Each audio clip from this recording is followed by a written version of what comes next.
Good morning. Life is a race. കറക്റ്റാണ്. എല്ലാവരും ഓട്ടത്തിലാണ്. ഓരോരുത്തർക്കും ഓരോരോ കാര്യങ്ങളെക്കുറിച്ച് ഓടുക. നമ്മൾ ഒരു ആംബിഷന് വേണ്ടി, അല്ലാതെ ഓരോരോ കാര്യങ്ങൾ നേടാൻ വേണ്ടി ഓരോരുത്തരും തിരക്കിലാണ്. നമ്മൾ ഈ ഓടുന്ന ഓട്ടത്തിൽ നമ്മൾ എങ്ങോട്ടാണ് പോകുന്നതെന്നുള്ളതും വല്ലപ്പോഴും നമ്മൾ തിരിഞ്ഞ് എന്തിനു വേണ്ടി ഓടാൻ തുടങ്ങിയെന്നുള്ളതും ഓർത്ത് നോക്കുന്നത് നല്ലത്.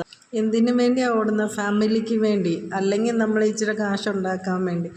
ഈ കാര്യം ഫാമിലിയെ ബേസ് ചെയ്താണല്ലോ, ഫാമിലിക്ക് വേണ്ടിയല്ലേ ഓടുന്നത്. അപ്പോൾ ആ ഫാമിലിക്ക് വേണ്ടി നമ്മൾ ഇച്ചിരി സമയം ഒതുക്കുന്നുണ്ടോ എന്നുള്ളതും, പിന്നെ നമ്മുടെ ആവശ്യങ്ങൾക്ക് വേണ്ടിയാണ് ഈ ഓട്ടം ഓടുന്നത്. അപ്പം നമ്മുടെ ബേസിക് ആവശ്യങ്ങൾ നിറവേറ്റി നമ്മുടെ ഫാമിലിയായിട്ട് എൻജോയ് ചെയ്ത് മുമ്പോട്ട് പോകണം. അല്ലാതെ ഈ ഓട്ടം ഓടി ഓടി തിന്നാനും കുടിക്കാതും വീട്ടിൽ ഇരിക്കാനും സമയമില്ലാതെ ഓടി നമ്മൾ ലാസ്റ്റിലാകുമ്പം ഒറ്റപ്പെടുന്ന ഒരു സ്റ്റേജായിരിക്കും. അതുകൊണ്ട് ഉള്ള സമയത്ത് ഫാമിലിയോട് കൂടെ ചേർന്ന് നമ്മൾ എല്ലാ കാര്യവും ചെയ്യാൻ ശ്രമിക്കണം.